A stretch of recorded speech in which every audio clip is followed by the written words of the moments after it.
واللي بيحصل ده دي عارفين الإحباط، عارفين اللي غلبوا في المصريين، غلبوا فينا بقالهم 3 سنين قاعدين يهزوا فينا يمين وشمال، ما بنجيش معاهم. يعملوا في الاقتصاد مفيش فايدة، يعملوا إرهاب مفيش فايدة، يعملوا بلبلة مفيش فايدة.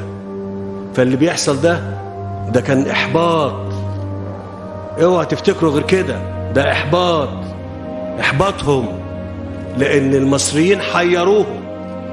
المصريين حيروهم. الله، الحاجة غالية مفيش فايدة، ناخد الرز والسكر مفيش فايدة، ما نوجبش سياحة مفيش فايدة. انتوا مش عايزين تحركوا؟ لا هنحركوا. لا، اسمحوا لي ان انا اقول لكل المصريين من فضلكم ارجو ان انتوا تنتبهوا لكل كلمة هقولها لكم دلوقتي. شوفوا، الهدف كله من اللي بيتعمل ده هو اسقاط الدولة المصرية، وهم في استراتيجيتهم اللي هم شغالين بيها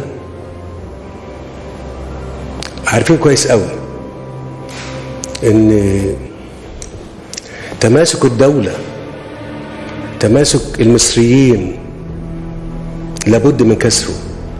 في جهد كبير جدا بيتعمل لحماية شعبنا وحماية أرضنا.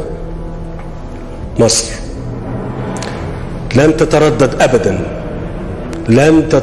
أبدا في توجيه ضربات ضد معسكرات الإرهاب في أي مكان. وأنا بقول الكلام دوت عشان إحنا في مصر لا بنتآمر على حد ولا بنعمل في الخفاء. إحنا بنعمل بوضوح، لأن إحنا بنحافظ على شعبنا وبنحافظ على الأمن القومي المصري، واللي هيقرب من أمننا إحنا هنتصدى ليه كما ينبغي. إن الرسالة دي تبقى واضحة للجميع. نحن لن نتردد في حماية شعبنا من الشر وأهله.